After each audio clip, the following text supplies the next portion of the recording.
Europe 1. Invité d'Europe 1 ce samedi matin au 40e jour de confinement, Francis Palombi, le président des commerçants de France. Monsieur Palombi, bonjour. Bonjour. Écoutez, en deuxième rideau, nous parlerons, si vous le voulez bien, des 230 000 restaurants, cafés et hôtels qui n'ont toujours pas leur date de déconfinement. Donc on va voir ça en deuxième point. Mais d'abord, tous ceux qui vont rouvrir le 11 mai, les centaines de milliers d'autres petits commerces qui sont fermés depuis le 15 mars. Combien ne vont pas réouvrir parce que d'ores et déjà, ils ont plié les Gaules et terminé, ils ont fait faillite. Est-ce que vous avez des remontées de terrain qui vous permettent d'avoir une estimation ? Alors, bonjour. En ce qui concerne les remontées de magasins qui ont plié, comme vous dites, nous n'avons pas pour l'instant de remontées concrètement. Pourquoi ? Parce que d'une part, des moyens colossaux ont été mis en place de soutien et heureusement, c'était la moindre des choses. Sinon, là, j'aurais pu annoncer des statistiques dramatiques et répondre à votre question malheureusement positivement. Je pense que pour l'instant, on est quand même dans l'effet soutien fort. Le plan de solidarité est augmenté. Oui. Les entreprises qui sont actuellement, qui étaient au moment de la crise défaillantes ou en redressement momentané ou en observation, seront quand même prises en compte suivant les directives du ministère de l'économie, de Bruno Le Maire.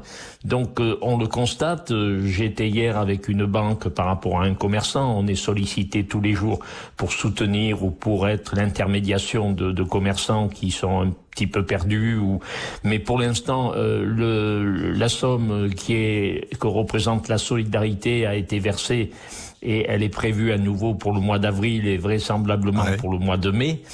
Donc il y a quand même un effet soutien. Et je peux vous dire que pour l'instant, l'état d'esprit des commerçants n'est pas à faire faillite. Au contraire, ils veulent ouvrir, ils sont dans les starting blocks. Ça fait quand même plusieurs semaines, 40e jour de confinement, vous l'avez dit sur votre antenne. Donc on est fermement décidé à ouvrir, mais on est mobilisé et parfois très inquiet. Dans quelles conditions ? Oui, parce que le gouvernement n'apporte pas toujours des réponses concrètes, immédiates. Monsieur Palombi, vous parlez des conditions de réouverture. Alors bon, certes, on peut toujours lever un rideau et ouvrir une porte, mais les gens qui iront dans ces magasins n'iront pas dans tous ces magasins comme ils y allaient jusqu'au 14 mars. Il va falloir s'écarter, il va falloir être protégé, etc., etc. Est-ce que vos commerçants sont prêts ? Oui. Il faudra des moyens de protection et là nous sommes en train également d'être très incisifs auprès des pouvoirs publics pour que les règles du jeu soient bien avancées, soient bien éditées, parce que vous savez, il y a un autre aspect, il faudrait pas que la responsabilité du chef d'entreprise de ces commerces soit mise en cause parce que un employé serait contaminé. Bien sûr. Donc il y a des règles intraitables et un chiffre d'affaires qui va être moins important. Le magasin, et on parlera tout à l'heure des restaurants, c'est un autre débat, c'est un autre cadre, mais c'est dramatique pour autant. Donc oui, je reviens à ce que vous dites. Bien évidemment, nous sommes en train de mettre en place des dispositifs. Nous nous activons pour que tout le monde ait les directives de l'État, que tout le monde ait leur masque, leur protection. Nous sommes vraiment en effervescence pour que les conditions soient requises. Nous demandons que les soldes soient repoussés pour les catégories de commerce qui sont impactées par ce phénomène de soldes.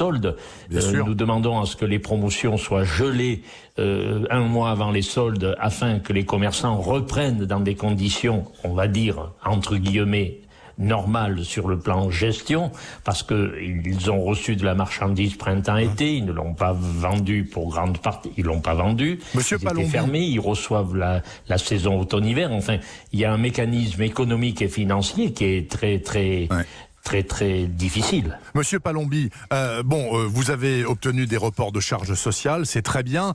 Il y a aussi un vrai drame pour tous ces commerces. Et voire exonération à venir selon le cas par cas. Absolument. Je le rappelle également. Ce qui est très bien. Mais il y a notamment au niveau des loyers, puisqu'on a il y a une personne qui a été désignée par le gouvernement. Il y a une médiatrice des loyers qui est en place. J'ai une rencontre téléphonique à 12h à ce propos. Écoutez, justement, c'est à propos des loyers que je voulais vous interroger, parce que tous les commerçants qui ne sont pas propriétaires de leurs murs, qui donc doivent payer des loyers souvent très lourds en centre-ville, sur des endroits où c'est très cher, mais qui n'ont plus aucune rentrée d'argent parce qu'ils ne vendent plus rien depuis 1 mois et demi, comment peuvent-ils faire, justement? C'est ça qui va les tuer. De toute façon, monsieur, je vous réponds très concrètement. Vous avez du bruit derrière vous, ont été donnés. La bonne lettre pour le propriétaire a été mise à disposition des commerçants, comme vous le dites, concernés, que ce soit les grandes centrales de location, les grandes centrales immobilières, ou que ce soit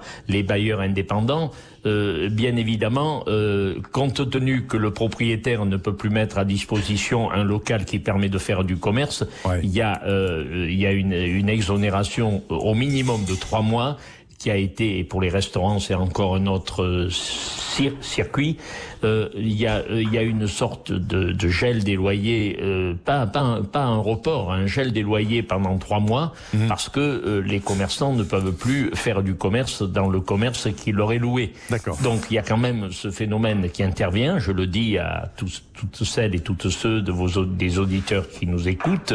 Donc de ce côté-là, il y a quand même des dispositions du gouvernement qui ont été lancées, très fortes. Bruno Le Maire s'est activé très très souvent ces derniers jours jusqu'à mettre en place une médiatrice des loyers. Mais plus que cela, nous demandons à ce que le montant des loyers au moment de la reprise, et c'est également en cours d'être mis en place, soit progressif.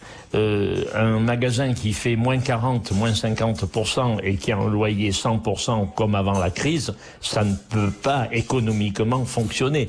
Il y a un cadre de rupture qui se crée. Monsieur Palombi, dernière question. Oui. Vous avez 1 minute pour y répondre et pas plus. Concernant les 230 000 restaurants, cafés et hôteliers, 1 million d'emplois. Ils seront fixés à la fin du mois de mai sur la date de réouverture. Est-ce que là, il y a eu une grosse réunion. Est-ce que là, vous pensez effectivement, sans avoir de chiffres, qu'il y aura de la casse ou pas? C'est tout ce que je vous demande. Au niveau des restaurants, vu la batterie de mesures que le président de la République a annoncé hier, la réunion s'est passée plutôt très bien. J'ai eu un rapport très complet de ma fédération, le GNI, qui m'a été adressé cette nuit, hier soir, dans la soirée. Donc, le président de la République mobilise vraiment avec son gouvernement énormément de moyens, énormément d'aides. On peut estimer que, certes, il y a la grande inquiétude une fois que le restaurant sera ouvert, parce que il y a tout un tas de règles sanitaires qui seront pénalisantes pour le chiffre d'affaires, mais on ne va pas parler de casse tout de suite. Vous voyez, je suis pas apparu ce matin catastrophique dans mes propos, parce que il y a vraiment une volonté de sauver l'économie et de sauver les acteurs de l'économie que sont entre autres les commerçants. Eh bien écoutez, je vous ai bien entendu, Francis Palombi. Merci beaucoup, président des commerçants de France, sur Europe 1 ce samedi matin, avec un message quand même plus positif que négatif, et je vous en remercie, parce qu'on n'a pas besoin en plus d'avoir le moral plombé avec des annonces trop terribles alors que rien n'est encore survenu.